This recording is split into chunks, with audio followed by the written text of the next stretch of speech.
पाचवीच्या विद्यार्थ्यांना माझा नमस्कार. आज आपण तुमच्या टेक्स्टबुकमधला दुसरा धडा घेणार आहोत. मला एक सांगा, मैत्री म्हणजे काय रे? मैत्री म्हणजे काय? तर आपण लगेच म्हणतो इंग्लिशमध्ये फ्रेंडशिप. तुमची आहे कोणाशी तरी खास फ्रेंडशिप?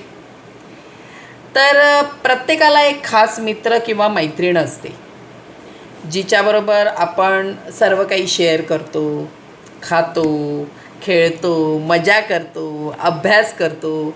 शाळेतसुद्धा बघा, बाजूच्या बेंचवर बसणारी ती खास मैत्रीणच असते किंवा खास मित्रच असतो बाबा. आणि संकटात जेव्हा प्रॉब्लेम्स असतात तेव्हा पण एकमेकांना जरूर मदत करतो, एकमेकांना टीचरपासून वाचवतो, आणि ह्यालाच आपण खरी मैत्री म्हणतो. तुम्ही बघा, फ्रेंडशिप डे साजरा करता, प्रत्येकाला आपलं सूट सगळ्यांना आपले ते बँड लावत बसता.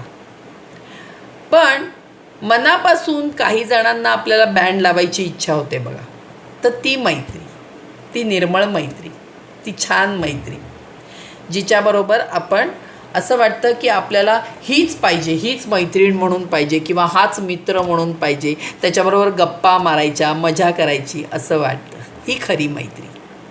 तर आज आपण अशीच, तुमचा सेकंड लेसन जो आहे, अशी असावी मैत्री, हे घेणार आहोत.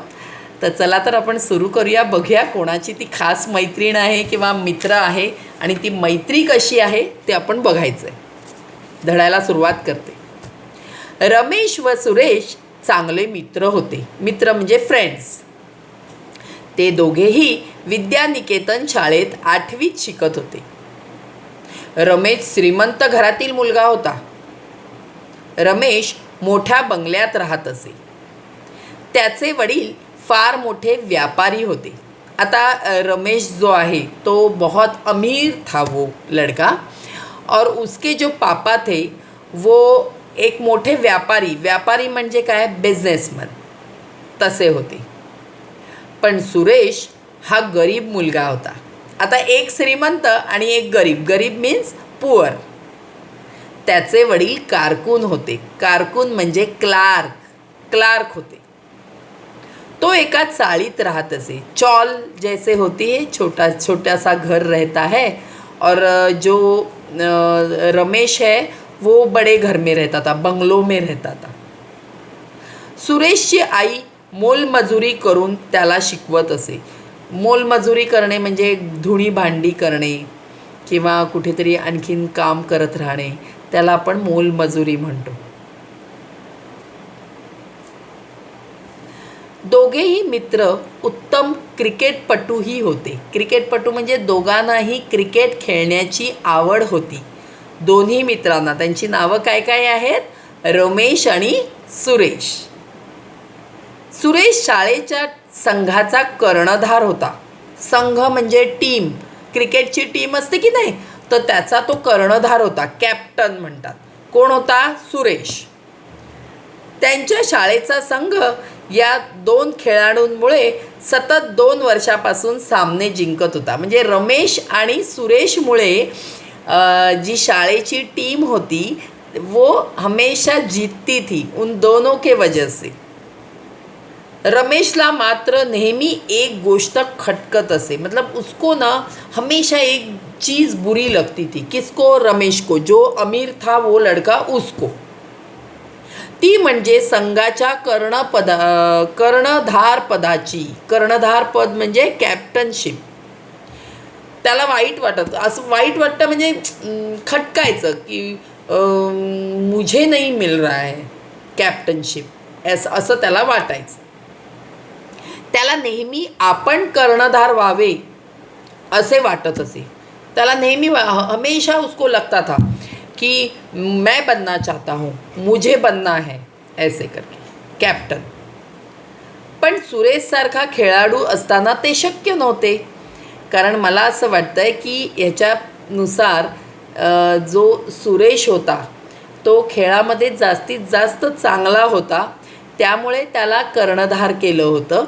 आणि रमेशला हीच गोष्ट खटकत असे की मला कर्णधारपद मिळणार नाही. त्यामुळे सुरेशवर मनातून चिडत असे. बघा, परत आलं चिडणं मैत्रीमध्ये. तर ह्या कुरबुरी तर होतच असतात. आणि जिथे फरक पडतो ना आपल्या मैत्रीमध्ये, ती खरी मैत्री असते. हां, कधी कधी असं असतं की एखादी गोष्ट तुमच्या मित्रांनी किंवा मैत्रिणींनी करू नये अशी तुम्हाला वाटत असते. तिथे काहीतरी प्रॉब्लेम असेल असं वाटत असतं. ती पण खरी मैत्री आहे. पण आता आपल्याला रमेशचं माहीत नाही आहे की तो मनातून सुरेशवर चिडत होता. तर ही खरी मैत्री असू शकते का, ते आता आपण पुढे बघूया.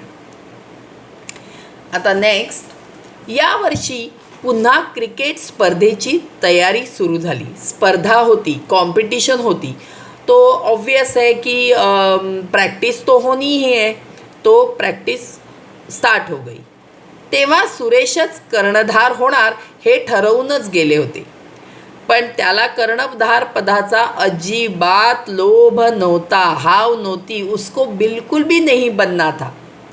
बन गए तो बन गए, नहीं तो नहीं चलेगा, ओके, ऐसे करके बिचारा था. आपल्या मित्राला रमेशलाच कर्णधार करावे असे त्याला वाटे. बघा, त्याला उलटं वाटत होतं आणि हा चिडत होता रमेश नेहमी त्याच्यावर. पण सुरेशला काय वाटायचं की नाही, माझा मित्र रमेशच कर्णधार झाला पाहिजे. म्हणजे ही खरी मैत्री आहे. बघा, त्याला त्याच्या मित्रासाठी काहीतरी वाटतंय मनापासून. त्याचवेळी रमेश स्वतःलाच कर्णधार बनविण्यासाठी प्रयत्न करत होता. म्हणजे स्वतःलाच त्याला कर्णधार बनायचं होतं. तो प्रयत्न करत होता की सुरेशची कॅप्टनशिप कशी जाईल आणि मला मिळेल असं त्याला नेहमी वाटत होतं. एकदा सरावानंतर सारी मुले कपडे घालत असताना रमेशने गुपचूप सुरेशच्या बुटात काचांचे तुकडे टाकले. रमेशला तसे करताना सुरेश पाहत होता. बघा, आता एक दिवस त्यांनी अगदी चुकीचं काम केलं की आपला जो खास मित्र आहे या छोट्याच्या गोष्टीसाठी त्यांनी मोठं पाऊल उचललं आहे. त्यांनी काय केलं आहे की सुरेशच्या बुटामध्ये, शूज़ के अंदर उसने क्या किया कि कांच के टुकड़े डाल दिए कि जानबूझकर उसके पैर को चोट लगेगी और वो खेल नहीं पाएगा. और बात ये हो गई कि ये सब रमेश कर रहा था और गलती से सुरेश ने वो देख लिया कि उसने कांच के टुकड़े शूज़ में उसके डाल दिए हैं. रमेश असे का करतो हे त्याने ओळखले. पण त्यावेळी तो काहीच बोलला नाही. त्याने बुटातल्या काचा काढून टाकल्या आणि तो घरी गेला. त्याला कळलं की ह्याला कॅप्टनशिप पाहिजे म्हणून तो असं करतो आहे. पण बघा, जर तो तिथे त्याच्याशी भांडला असता तर ती मैत्री टिकली नसती, तुटून गेली असती. म्हणून सुरेश काहीही बोलला नाही आणि तो चुपचाप त्यांनी कांच वो शूज में से निकाल दिए आणि तो घरी गेला. रमेश दररोज शाळेत जाण्यापूर्वी सुरेशला बोलवायला येत असे. दुसऱ्या दिवशी तो सुरेशला बोलवायला गेला. तेव्हा त्याला घरातून सुरेशच्या बोलण्याचा आवाज आला. त्यामुळे तो दारातच थांबला आणि ऐकू लागला. आई, रमेशला आमच्या क्रिकेटच्या संघाचा कर्णधार व्हायचा आहे. आता जो सुरेश आहे तो आपल्या आईला सांगत होता की अगं आई, रमेशला की नाही, माझा मित्र जो रमेश आहे उसको क्या होना है, कॅप्टन होना है. मलाही त्यानेच कर्णधार व्हावे असे वाटते. पण जोपर्यंत मी संघात असेन तोपर्यंत हे शक्य होईल असे वाटत नाही. त्यामुळे मी यावर्षी न खेळण्याचा निर्णय घेतला आहे. बघा, केवढं मोठं पाऊल सुरेशने उचललं आपल्या मित्रासाठी. आईला सांगितलं त्यांनी की अगं आई, रमेशला कर्णधार व्हायचं आहे, कॅप्टन होना है उसको. और मैं एक काम करता हूँ, जब तक मैं हूँ टीम में तब तक वो पॉसिबल नहीं है, क्योंकि टीचर बोलेंगे कि तुमको ही बनना है।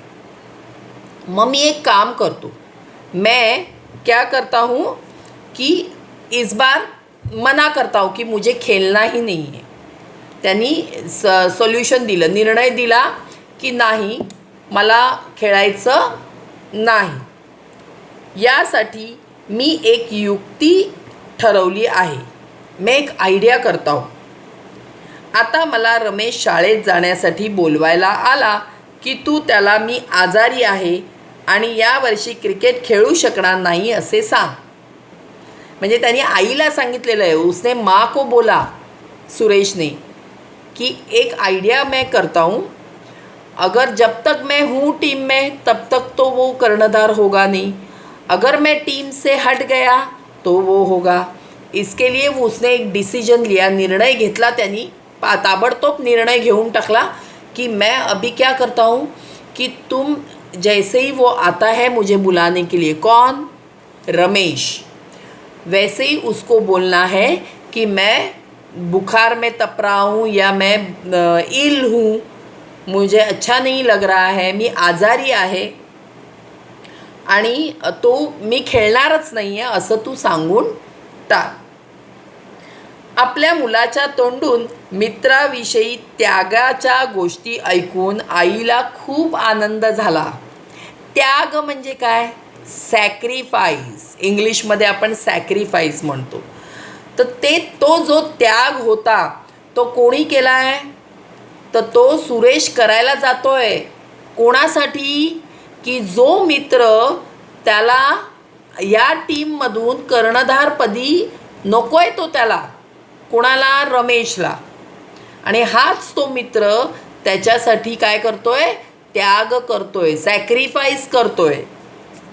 आणि तिला आनंद झाला, कारण शेवटी कसं असतं बघा, आपले आईवडील आपल्याला जे संस्कार देतात ते आपले ह्याच्यातूनच हळूहळू याच गोष्टीतून समजायला लागतात की आपण एक चांगला माणूस बनायचं असतं, एक ह्युमन बीइंग चांगलं बनायचं असतं। आपण लोकांसाठी आपल्याकडून जेवढं आपल्याला होईल, आपली लोकांना मदत लागेल, गरज लागेल तेवढी आपण करत बसायचं, पण योग्य चांगली मदत करायची। हां, उगाचच करायचं म्हणून करायचं नाही, इथून विचार करायचा की आपल्याला काय वाईट आहे, काय चांगलं आहे हे समजायला हवं, आणि त्यातूनच आपले संस्कार कळतात। आणि त्यातूनच म्हणून तर त्या सुरेशच्या आईला आनंद झाला की आपला मुलगा त्याच्या मित्रासाठी त्याग करायला तयार झालेला आहे।